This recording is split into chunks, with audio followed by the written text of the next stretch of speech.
Most people believe decisions begin in logic, neat, rational, and controlled. But if you watch real life closely, you see a different sequence. Emotion moves first. Trust softens resistance. Timing changes perception. Context shapes value.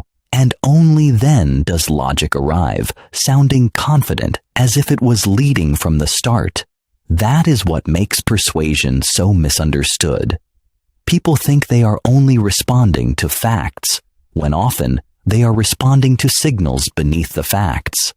That is why influence matters. It does not just explain persuasion as a sales technique, it explains it as human behavior.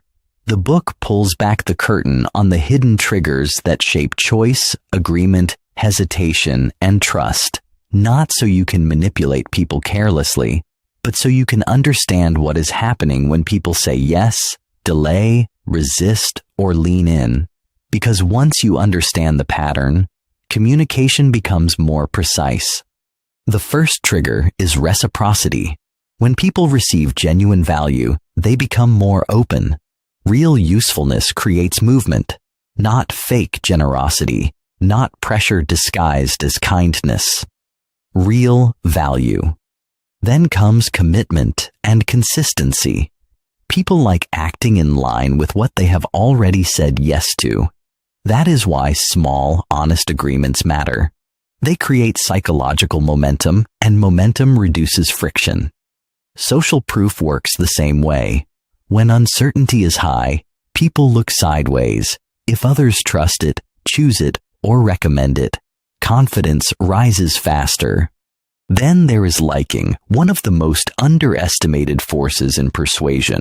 People say yes more easily to those they like, respect, or feel aligned with. That is not weakness. It is human design. Warmth lowers resistance. Authority matters too. Credibility, evidence, visible competence. These signals reduce the amount of persuasion needed. When people trust your expertise, they stop needing as much convincing.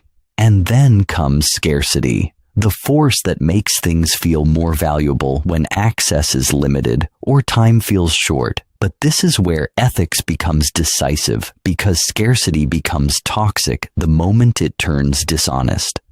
That is the deeper point of the book. Persuasion works best when it stays clean. The goal is not to trap people into bad decisions. The goal is to make value easier to recognize, reduce uncertainty, and help good decisions happen with less confusion.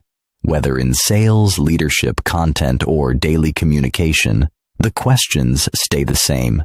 Have I built trust? Have I shown value? Have I lowered friction? Have I made the decision feel clear? Because people do not resist only because they disagree. Often, they resist because they are uncertain, unconvinced, or not yet safe enough to move. Persuasion, at its best, is not pressure. It is clarity with credibility. It is the art of replacing hesitation with grounded confidence.